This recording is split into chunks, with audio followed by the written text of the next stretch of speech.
C'est au tour maintenant de Clara Superby. Elle est de l'Université de la Saskatchewan. Sa thèse s'intitule « Performance individuelle et dynamique d'une population de caribous naturellement régulée ».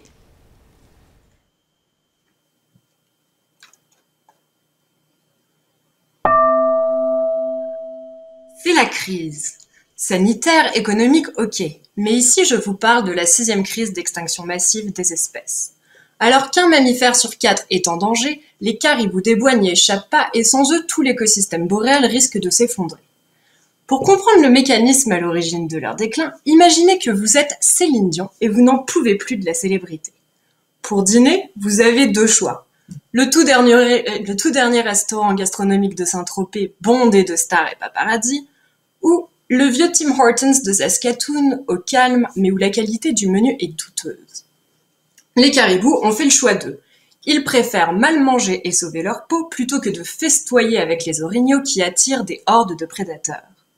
Jusque-là, tout va bien et chacun mange à sa faim. Sauf que le chef Homo sapiens arrive avec son arrière-goût d'anthropocène et c'est le désastre. Son exploitation intensive des ressources remplace les vieux bois refuges des caribous par de jeunes forêts, favorisant ainsi les orignaux. Les loups utilisent même nos routes pour se déplacer plus rapidement et accéder sans effort à un festin de caribous. Cet enchaînement est appelé hypothèse de compétition apparente amplifiée par un environnement perturbé. Il a été compris grâce à des années d'études sur des populations de caribous vivant dans des zones industriellement développées. Mais le hic, c'est que les deux tiers de ces populations sont dans des environnements où il y a peu de sapiens, donc peu de routes, mais de plus en plus de feux de forêt amplifiés par le réchauffement climatique. Ma mission, aider à déterminer si ces feux ont le même impact destructeur que l'activité humaine sur les caribous.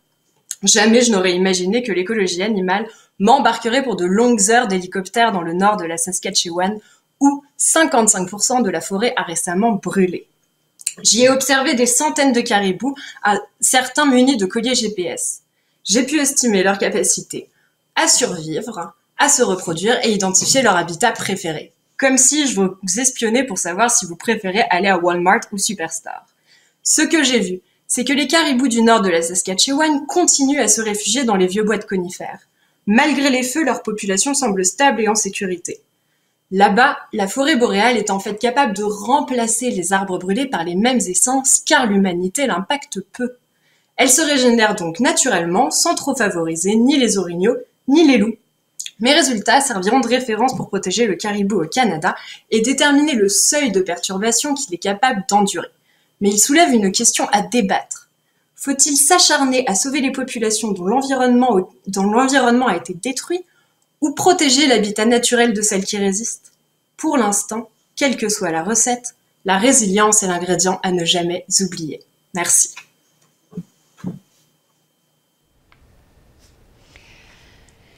Les dilemmes chez les caribous aussi. Merci beaucoup à Clara Superby.